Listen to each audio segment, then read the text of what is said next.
ဒါကတော့ကျွန်တော်တို့အနောက်ချမ်းပါဒါအနောက်ချမ်းနော်အနောက်ချမ်းနဲ့အခြေချမ်းတကားရှိတဲ့အခြေချမ်းတွေကိုကျွန်တော်ဘေးမှာ၃ချောင်းအပေါ်၃ချောင်းအောက်၃ချောင်းထောက်ပြီးတော့ကျွန်တော်တို့ကတွဲမှာပါဒါလေးတွေကဖက်နှက်ပါဒီကလေးလေးကလေပြောလို့ဒီကလေးတွေကလာကူနေတာရှိပါအောင်ကလေးလေးပဲရှိသေးတယ်သေးလာတော့ဒီကူနေတာပါနော်ဒါလေးတွေကဖက်နှက်လေးတွေပါအိမ်သာဖက်နှက်လေးတွေပါဒါကတော့ကျွန်တော်တို့အခင်းပြပါကျွန်တော်တို့ဒါအခင်းပြအခင်းပြားကိုကျွန်တော်တို့ကသွတ်ခင်းပြီးတာနဲ့ဒီဟာကိုကျွန်တော်တို့ဗီဒီယိုကလစ်လေးတွေတွေ့ကြမယ်နိုင်ငံခြားဗီဒီယိုကလစ်လေးမှာလုပ်သလိုကျွန်တော်တို့ဒါကိုထည့်ပြီးတော့နက်လေးတွေဆွဲမှာဖြစ်ပါတယ်ဒါကတော့အိမ်နာရဲ့အခင်းပြားပါအိမ်နာအခင်းပြားကတော့ကျွန်တော်တို့နော်9 မီဒီယိုမှာကျွန်တော်ဒါ CNC ဆက်နဲ့ထောက်ထားတယ်ဒါတွေ CNC ဆက်နဲ့ကျွန်တော်တို့လုပ်ထားတာပါတခါတည်းကိုပုံစံကျသွားအောင်လို့ဒီပေါ်ကတော့ fiber ရေတုပ်ထားတာပါရေတွေနဲ့မကြွလာအောင်ကျွန်တော်တို့စီးပုတ်တွေမှာသုံးတဲ့ fiber ရေကိုတုပ်ပေးထားတာပါခင်ဗျဒါတွေအားလုံးကဘေးတောက်တွေပါ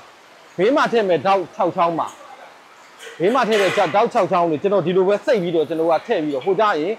စကူပစ်လိုဟာနဲ့ထိုးရမှာပါဒါတွေကတော့ဝရိစော်နေတဲ့ခွေတွေပါဒါကအမိုးတွေပါကျွန်တော်ဒါအမိုးဒီလိုပုံစံထဲမှာထည့်ပြီးတစ်ခုတိုင်းတစ်ခုတိုင်းမတိုင်းရအောင်လို့ကျွန်တော်တို့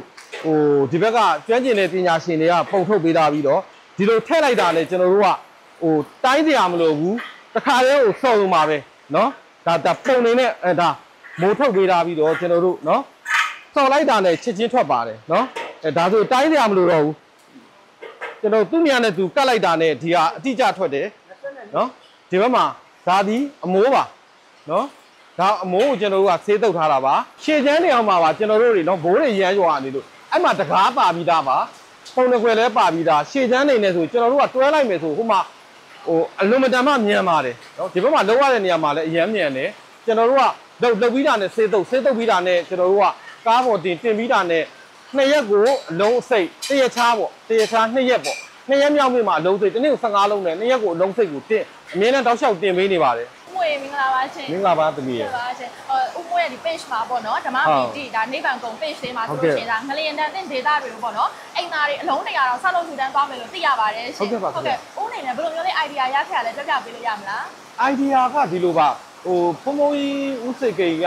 အိမ်သားတွေလိုတယ်ဆိုတော့ message ကိုမှသားလေးနဲ့တွေ့တဲ့အချိန်မှာပြောတဲ့အချိန်မှာချက်ချင်းပဲသားလေးတို့ကအဲ့ဒီစကိုင်းမှာအထိုင်ရှိနေပါလားအထိုင်ရှိနေတာဖြစ်တဲ့အတွက်သူတို့ကလည်း live လူနေတဲ့အချိန်မှာဖုံဖုံကြီးရှိရောက်တဲ့အချိန်မှာအိမ်သားတွေအရန်လိုနေတယ်လို့ဆိုတော့သူကချက်ချင်းတနာရီတိုးလောက်ဖုံးဆက်တယ်ကျွန်တော်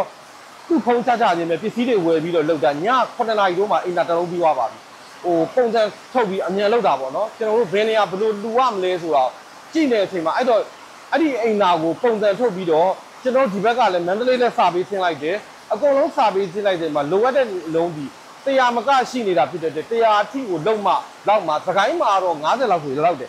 မန္တလေးတက်ကို90 100လောက်တော့အနည်းဆုံးလောက်ရမယ်ဆိုပြီးကျွန်တော်ရည်ရွယ်ပြီး100လောက်တာခုတော့အလူရှင်တွေလူသားတာနဲ့ဆိုတော့ကျွန်တော်180လောက်ထိရပါတယ်ဒါပေမဲ့ကျွန်တော်တို့တွေဒီနေရာမှာ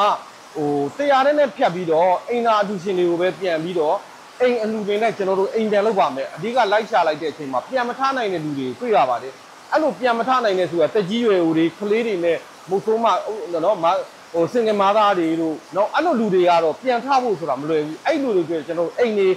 ready made အိမ်တွေထူသွားပါမယ်ခင်ဗျာဟုတ်ကဲ့ပါရှင်ဦးတို့အနေနဲ့အိမ်သားတစ်လုံးဆောက်လုပ်မယ်ပေါ့ဆောက်လုပ်မယ်ဆိုရင်ပေါ့နော်အချိန်ဘယ်လောက်ထိပေးရပါလဲအိမ်သားကိုခုစောက်တာတော့ပထမတော့လေကျွန်တော်တို့လုပ်ငန်းအခက်ခဲ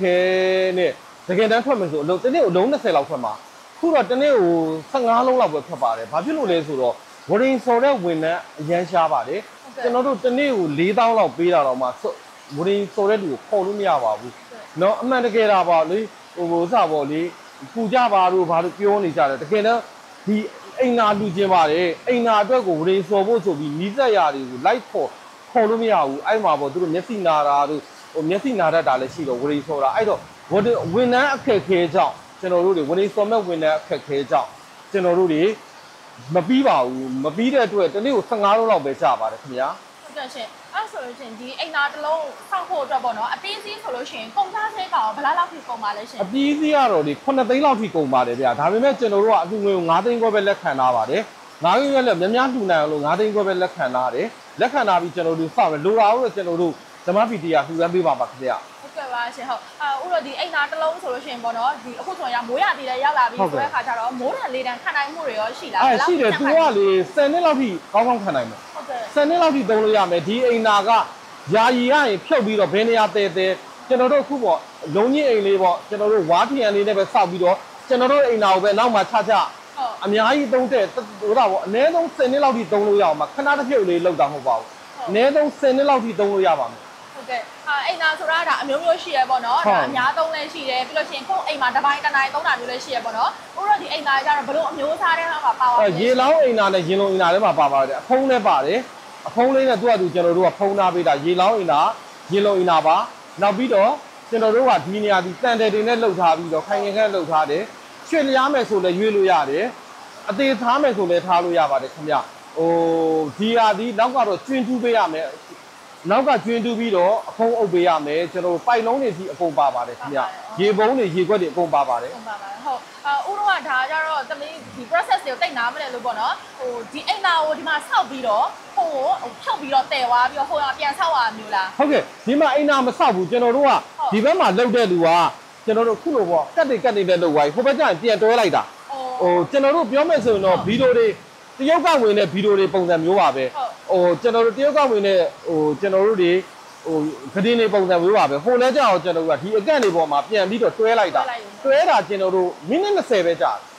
တလုံးကိုတွဲချိန်မိနစ်20ကြာရင်အမိုးပါအကုန်ပြီးသွားပါတယ်အကုန်အပြီးစီးအကုန်ပြီးစီးမိနစ်20ပဲကြာပါတယ်ဟုတ်ကဲ့ရှင်ဟုတ်အခုဆိုလို့ရှိရင်ပေါ့နော်ဒါတမျိုးလည်းဒါလန်ကီမန္တလေးတို့ရောက်မှုတဲ့အခါကျတော့လန်ကီအခြေအနေကလည်းဟိုတိတ်ပြီးမကောင်းပေါ့နော်ပြီးတော့ဒီကားအကြီးတွေလည်းဟိုသွားထမပေးဘူးပေါ့နော်ဥပဒေနဲ့ဘယ်လိုမျိုးများတည်ရလဲဒီပစ္စည်းတွေကျွန်တော်တို့ဒါကိုလေ14ပေနဲ့တည်ပါတယ်ခင်ဗျ14ပေနဲ့တည်ပါတယ်ဟို14ပေဒိုင်နာဆိုရင်သခိုင်းတရားဖြတ်လို့ရပါတယ်ဟိုတကယ်လို့လိုအပ်မယ်ဆိုရင်တဲ့သူကအဲ့ဒီမှာ16ပေဖြစ်သွားတယ်ဆိုရင်တော့မှပဲသူတို့က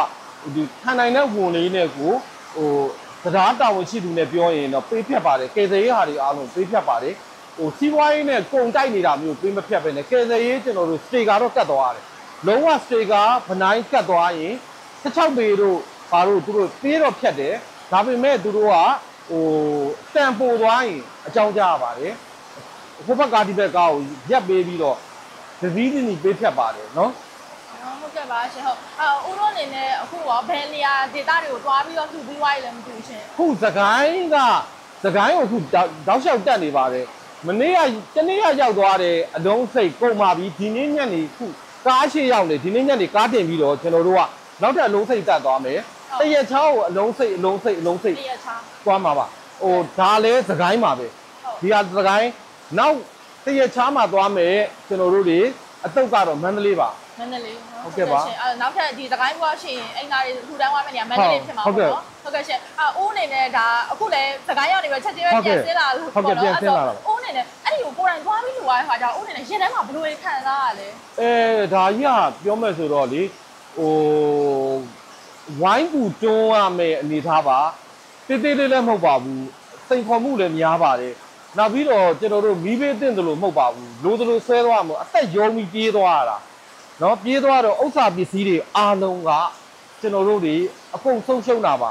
เนาะအသက်ပဲကြံတဲ့အနေထားမျိုးပဲရှိတဲ့အတွက်ဒါဒီဆုံးရှုံးမှုကတစ်ကပြန်စမှာအနောက်မှာစီးပွားရေးကအိမ်မှာမဟုတ်ဘဲနဲ့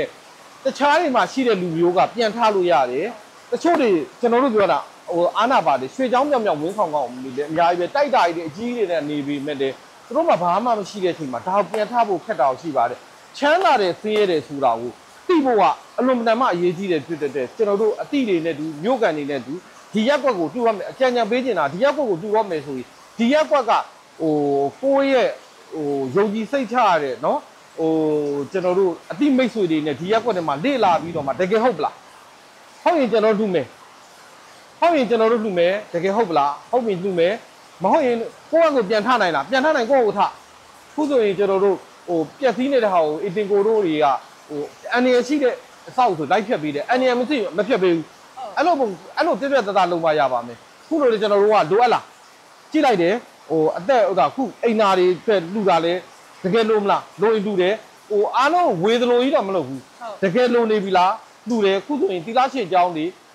တောင်တာစကိုင်းချောင်းတွေမှာအများကြီးပြတ်သွားတယ်အဲ့ဒီနေရာတွေဒီကားမပေါက်တဲ့နေရာတွေပါကားပေါက်တဲ့နေရာတွေမဟုတ်ဘူးကားမပေါက်တဲ့နေရာတွေမှာအဲ့လိုပဲလမ်းလျှောက်တက်ရတဲ့နေရာတွေအများကြီးပဲရှိတယ်အဲ့ဒီနေရာတွေကိုတေချာလိုက်ရှာပြီးလှူလို့ရပါတယ် နောက်အိမ်တွေကလည်းတောင်ဆောင်တွေမှာရှိတဲ့အိမ်တွေဆိုလဲအဲ့လိုပါပဲကားမပေါက်တဲ့နေရာတွေအများကြီးရှိပါတယ်စကိုင်းတောင်မှာ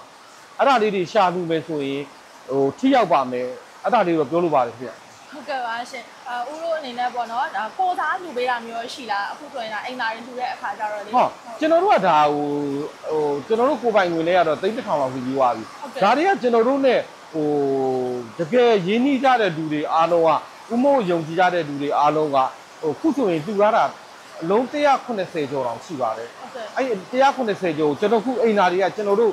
မလူပဲနဲ့အလူရှင်တွေအလူပါကျွန်တော်တို့ကခုဆိုရင်လုပ်ပေးရတဲ့အဆင့်ဖြစ်သွားတာပေါ့နော်ဟိုပထမတော့ဘယ်သူမှမလူကိုလူမယ်လို့လုပ်လိုက်တာလူတဲ့လူတွေအားလုံးကတောက်လျှောက်အနောက်ကတိုက်တာလို့ဆိုပြီးတော့ရက်ပေးတဲ့အချိန်မှာကျွန်တော်တို့အိမ်သားအပြင်မှာခုအိမ်တွေပါဟိုကျွန်တော်ပုံတွေဆွဲပြီးတော့အိမ်သားအလုံး100ပြည့်တဲ့အချိန်မှာအိမ်တွေဆောက်ပါဦးနေနဲ့ပေါ့နော်ဦးရဲ့လူတန်းမှုအကြောင်းလဲဦးအများကြီးပြပြခဲ့ပြီးဆိုဦးနေနဲ့နောက်ထပ်ကောဒီဗီဒီယိုကြည့်နေတဲ့သူတွေဘာများပြောချင်တာရှိပါသေးလဲဗီဒီယိုရှိကိုပြောချင်တာကတော့ကျွန်တော်တို့ဒီစကိုင်းမန္တလေးငလျင်ကြီးကအလွန်မတမအသက်တွေမြောင်များစွာကို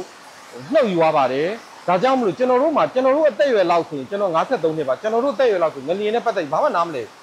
အဲ့တော့60လောက်လည်းနားမလဲသေးဘူး65 80မှာငလျင်ကို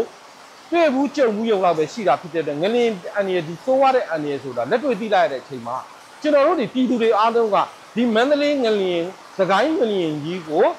စံနမူနာယူပြီးကျွန်တော်တို့မှာငလျင်အသည့်တွေရှိဖို့လိုမယ်အဆောက်အဦတွေခိုင်ခန့်မှုတွေကိုယ့်အဆောက်အဦတွေကိုခိုင်ခန့်မှုတက်ကိုသတိထားရမယ်ဘယ်ဟာတွေပြုတ်ကျနိုင်တဲ့ပစ္စည်းမျိုးပြုတ်ကျနိုင်တဲ့ပစ္စည်းညာဘက်ကျရင်အဲ့တယ်ဆိုရင်အကုန်လုံးတော့ခိုက်ကြတာ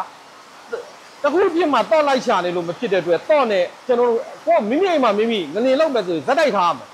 ဇက်တိုက်ထားပါငလျင်လို့ဘယ်လိုပြေးရမလဲဘယ်နေရာကိုသွားရမလဲဘာပစ္စည်းယူရမလဲနော်အဲ့ဒါကအားလုံးအစင်းလေးလောက်ထားပြီးတော့ငလျင်တတိယနိုးနိုးကြကြလေးနဲ့နေပေးဖို့ဘာဖြစ်လို့လဲဆိုတော့ဘကိုးငလျင်တွေကလည်းငလျင်ဘိုအချက်မတွေကဘကိုးတိုင်းတဲ့အထိကိုဝင်လာတာဖြစ်တဲ့အတွက်ဖြစ်သည်ရှိမဖြစ်သည်ရှိမရှုံးတဲ့ဒသနာအနေနဲ့ကျွန်တော်တို့ကငလျင်အတွက်ကိုကြိုတင်ပြီးတော့မိသားစုတွေမှာဇက်လေးလေးတိုက်ထားကြပါလို့ကျွန်တော်တို့အကြံပြုပြောကြလိုပါတယ်ခင်ဗျာအခုလိုမျိုးဆက်ရှိလက်ရှိပြချပေးရတဲ့အတွက်လည်းဦးအများကြီးပဲကျေးဇူးတင်ပါတယ်ပြီးတော့ဒီလိုမျိုး